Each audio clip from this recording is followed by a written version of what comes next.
No niin, elikkä nyt ollaan täällä Brasiliassa ja ollaan Ilha Granden viidakossa just seikkailemassa.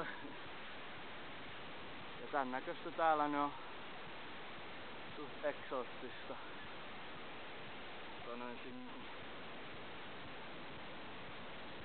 Meillä on tullut tommonen koirakin tässä matkan varrella mukaan. Jos näet.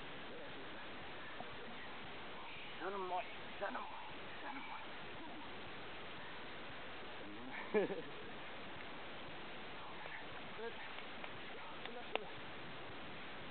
Täällä me kiipeillään kiviä ja kaikkia jokien yli.